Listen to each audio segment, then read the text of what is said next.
أعوذ بالله من الشيطان الرجيم بسم الله الرحمن الرحيم الحمد لله الذي وفق من أحبه لاتباع بدينه القويم وأشهد أن لا إله إلا الله وحده لا شريك له الذي خلق الإنسان في أحسن تقويم وأشهد أن محمدا عبده ورسوله الذي هدانا الناس به إلى صراط مستقيم ومن سلكه فقد فاز بالعز والنعيم المقيم ومن هاد عنه ذات الشمال وذات اليمين رمي به إلى نار الجحيم اللهم صل وسلم على سيدنا محمد وعلى آله وأصحابه الذين ساروا الناس سيره واتبعوا نهجه وسنانه فكانوا أحقا بالنعيم المقيم قال الله تعالى في القرآن الكريم بسم الله الرحمن الرحيم يا أيها الذين آمنوا اتقوا الله حق تقاته ولا تموتن إلا وأنتم مسلمون. Hadirin sidang jamaah Jumat rahimakumullah. Allah yang mengganti kehidupan kita mulai dari perubahan masa dan keadaan dan seluruh kehidupan serta ekspektasi dan nilai-nilai yang ada di dalamnya. Tidak ada yang mampu merubah dan menukar kecuali hanya Allah Subhanahu wa ta'ala.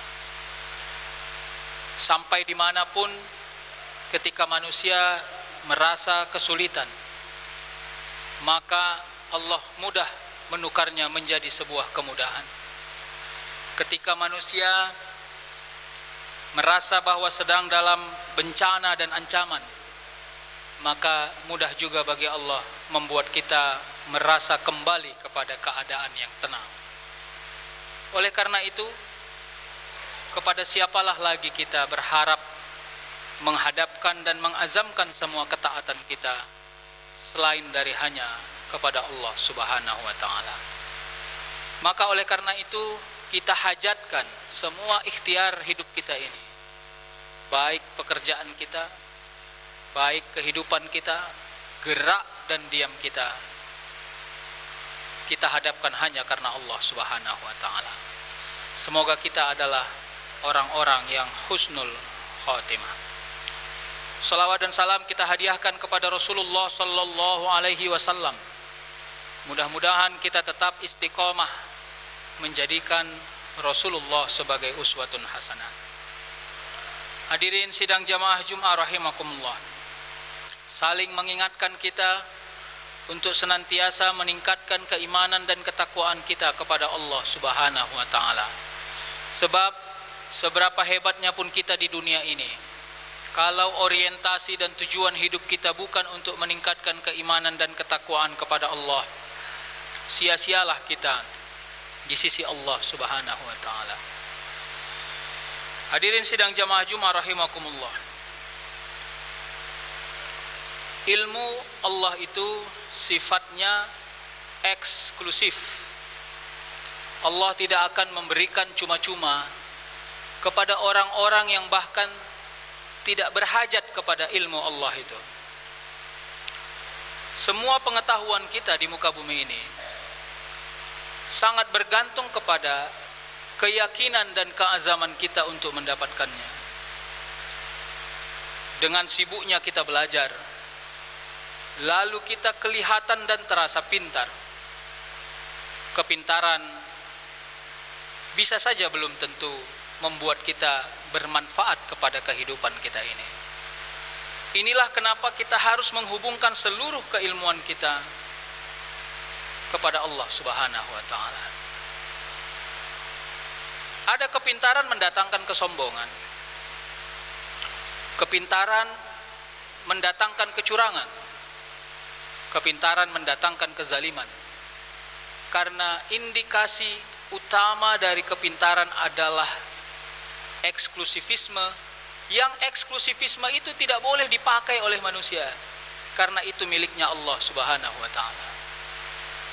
Di dalam Al-Quran Allah menyebut Al-Baqarah ayat 2. Zalikal kitabu la raiba fih hudan lil muttaqin. Kalau kita mau melihat analogi yang paling kuat dari ayat ini, Allah menyebut pada semua kitab itu, Taurat, Zabur, Injil dan Al-Quran, zalikal kitabu la raiba fih.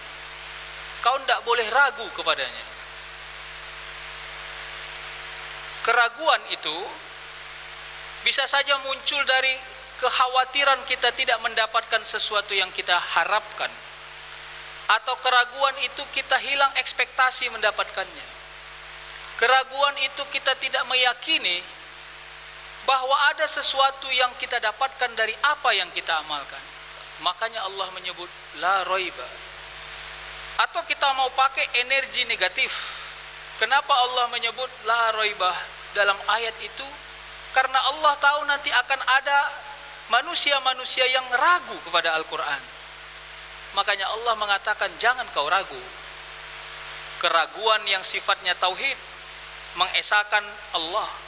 Keraguan yang sifatnya sosial, muamalah, bahwa Al-Quran menjawab semua kebutuhan kehidupan manusia. Atau keraguan pada sifatnya yang elastis sesuai dengan kebutuhan masa dan keadaan. Maka ketika Allah menyebut la raiba, di sanalah letak hukum Allah yang eksklusifisme itu. Karena kata Allah, kalau kau ragu, maka kau tak akan mendapatkan apapun yang kau ragukan. Lalu jawabannya hudan lil muttaqin. Karena ketidakraguanmu itu akan menyebabkan semua kitab-kitab itu, termasuk Al-Quran bagi penganutnya, akan menjadi petunjuk. Yang petunjuk itu bukan membuatmu kaya, bukan membuatmu hebat, bukan membuatmu keren, tapi membuatmu menjadi orang yang bertakwa. Karena pendekatan takwa itu adalah orang-orang yang mampu merekayasa dengan sempurna bahwa hidupnya semua karena Allah Ta'ala. Hadirin sidang jamaah Jumat rahimakumullah. Lalu kita memberi statement, saya tidak ragu kepada Al-Quran. Maka pertanyaannya, tidak ragu untuk apa? Saya beri perumpamaan.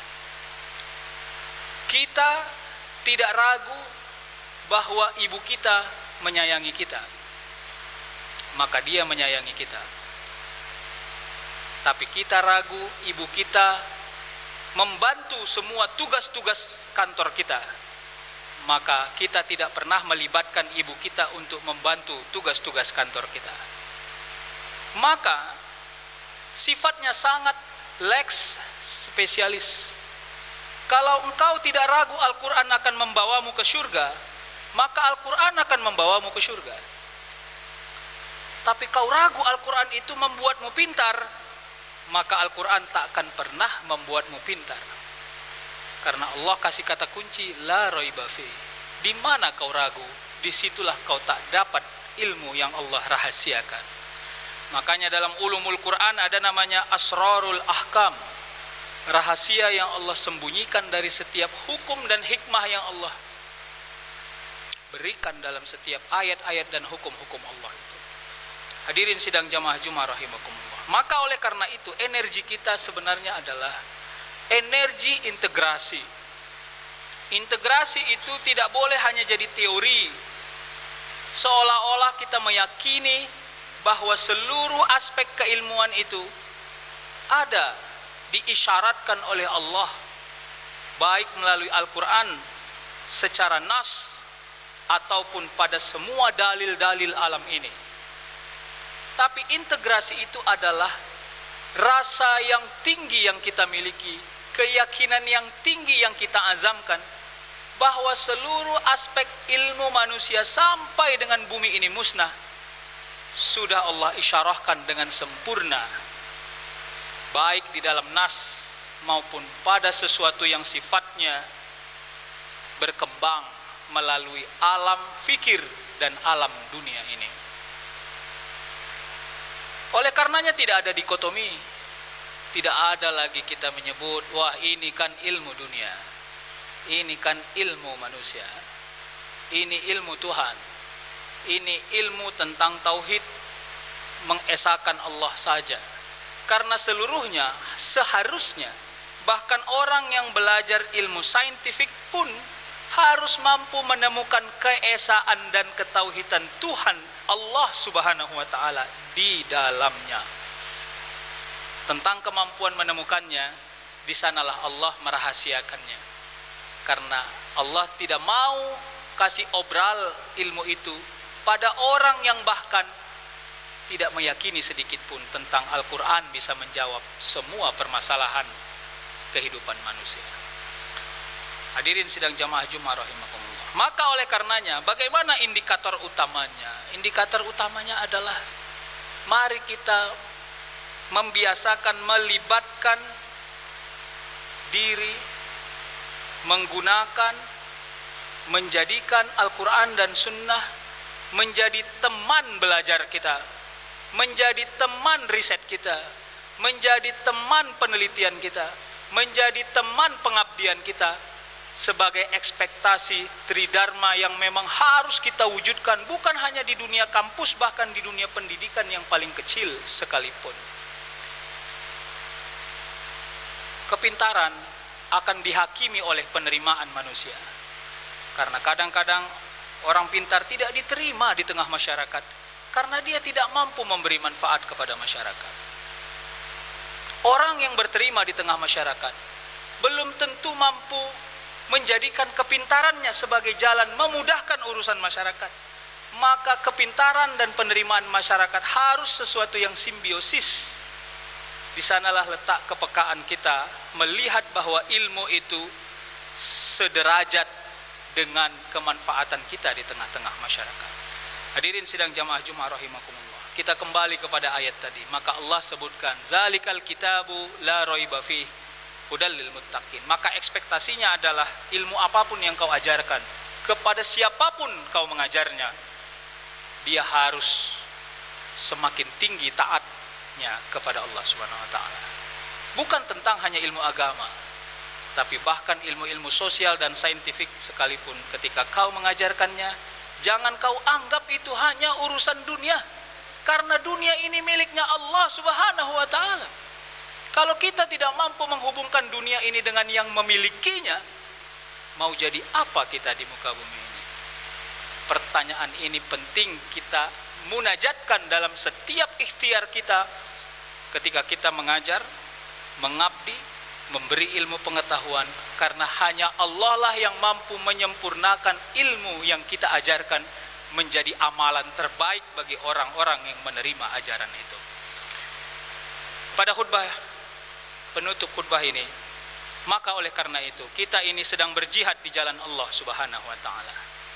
Salah satu ekspektasi jihad itu adalah mengajak orang lain ikut melihat hal yang sama sebagai wujud kemanfaatan. Kita mengajak anak didik kita untuk bermanfaat kepada banyak orang dan masyarakat, berkontribusi kepada negara dan agama kita. Maka kita sedang berada di medan jihad, tidak dalam makna yang hanya teoritik.